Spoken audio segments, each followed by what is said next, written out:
कैसे गया? तो जवाब यह है कि पंजशीर पर तालिबान का पंजा पाकिस्तान की मदद से हावी हुआ। पाकिस्तान की फौज और खुफिया एजेंसी ने रणनीति बनाने से लेकर ड्रोन हमले तक भूमिका निभाई।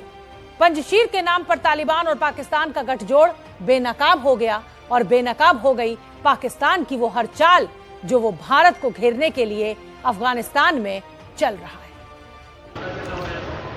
बिस्मिल्लाहिर्रहमानिर्रहीम, अस्सलामु अलैकुम। अगर आप भी मेरी तरह इस वीडियो से लुत्फ़ अंदोज़ होना चाहते हैं तो वीडियो को अंत तक ज़रूर देखिएगा।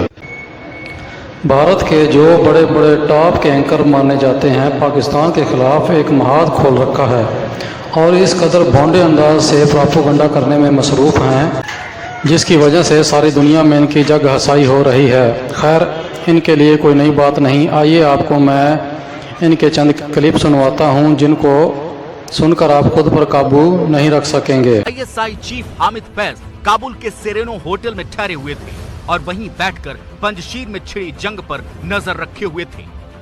इसी का नतीजा है कि जिस पंजशीर घाटी में तालिबानी लड़ाके कदम रखने में भी खौफ खाते थे, उसी पंजशीर की जमीन पर बेधड़क हथियार लहराते हुए उनकी तस्वीरें सामने आ रही हैं।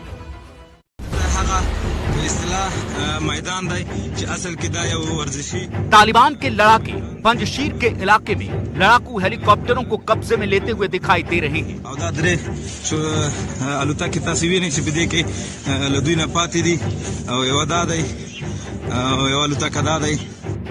इतना ही नहीं, तालिबान के प्रवक्ता जबीउल्लाह मुजाहिद ने प्रेस कॉन्फ्रेंस करके दावा किया कि अफगानिस्तान के हर कोने में युद्ध अब खत्म हो चुका है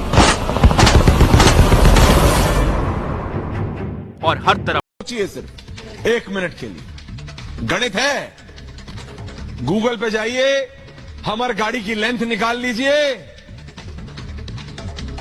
कितने मीटर लंबी है और कर लीजिए 75,000 गाड़ियां छोड़ के आया है ये जो बाइडेन। ये जो बख्तरबंद गाड़ियां दिख रही है ना, यही हैं। ये जो आपको बख्तरबंद गाड़ियां, प्लेन भी बताऊंगा अभी, ये हेलीकॉप्टर अपाचे उड़ा रहे हैं। 75,000 मैं इसलिए बोल रहा हूं क्योंकि संख्या इतनी ज्यादा है कि भौचक्का कर दे। पाकिस्तान के पास ना 22-23 हजार बख्तरबंद गाड़ियां थी, 22-23 हजार। तजाकिस्तान के पास 11,000, तुर्कमेनिस्तान के पास 18,000, उज्बेकिस्तान के पास 22,000 कुछ। और ये भारत की चीखें सुनकर इस बात का अंदाज़ा तो हो गया होगा, ISI दुनिया की ताकतवर एजेंसी है। तारीफ हो जो दुश्मन की ज़ुबान से बयान हो। बहुत जल्द इंशाअल्लाह कश्मीर पर पाकिस्तान का झंडा लहराएगा। अगर आपको वीडियो पसंद आई हो तो लाइक और शेयर ज़रूर करें।